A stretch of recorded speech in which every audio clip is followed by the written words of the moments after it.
Well, let's have a quick look now, summary of how the markets in East Africa are doing.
Well, it's good morning now to Beatrice in Nairobi. Morning, Beatrice. Welcome to the show. And going into Workers' Day, it'd be interesting to see how the market reacts today. And I'm not sure what perceptions you've got lined up at that end.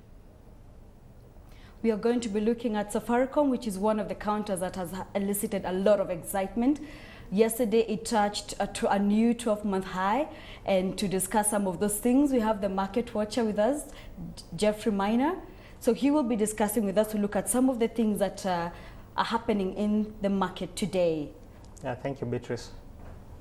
As she has mentioned, Safaricom yesterday touched a new high of 6 shillings and 70 cents. This can be attributed to the expected full year release sometime next month. And if we can remember, the half year results performance for Safaricom, it was impressive. So investors are optimistic that given the full year release for Safaricom, this will reflect in the earnings release that we are currently expecting for Safaricom. And Safaricom has also been investing a lot in their infrastructure, which is another thing that is likely to also help them in terms of the organic growth. Yeah, exactly. We've seen Safaricom, they've been really aggressive to try and protect their investment in the data market. They've been facing stiff competition from the voice side, but the company was angling more growth in terms of data investment. So they've been trying to invest in fiber optic, laying new fiber optic connectivity within Nairobi, and also to connect the major towns, just to try and increase the internet, the data connectivity within the country. And also we saw Access Kenya also hitting a new high yesterday of 12 months to close at about, it rose about 7.4 shillings. Yeah.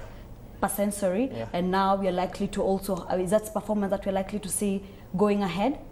Yesterday, Access Kenya was the most gainer. It's stock appreciation by around 7% to end the day at 10.1 shillings. This can be attributed to Access Kenya full year results last year.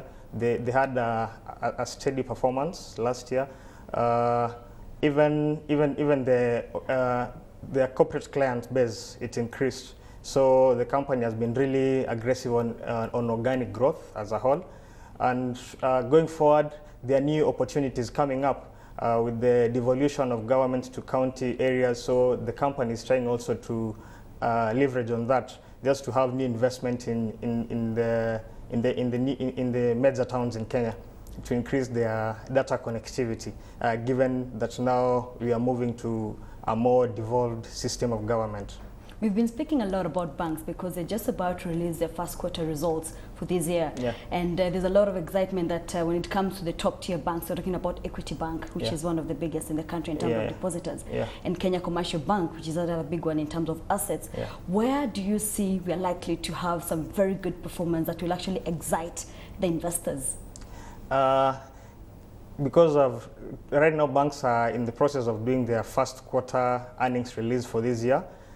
We saw Housing Finance release their first quarter results and they had a stellar performance. Their profit before tax increased to 279 million compared to 133 the previous quarter. Even towards last year we saw some speculative trade in that stock. So going forward for equity, let's say just the banking sector as a whole, we are going to see some speculative trades in some of the counters that will have good first quarter results once we have the numbers out from maybe the large cap counters, which are KCB and Equity. Yesterday Equity slightly dipped to end the day at around 31 shillings.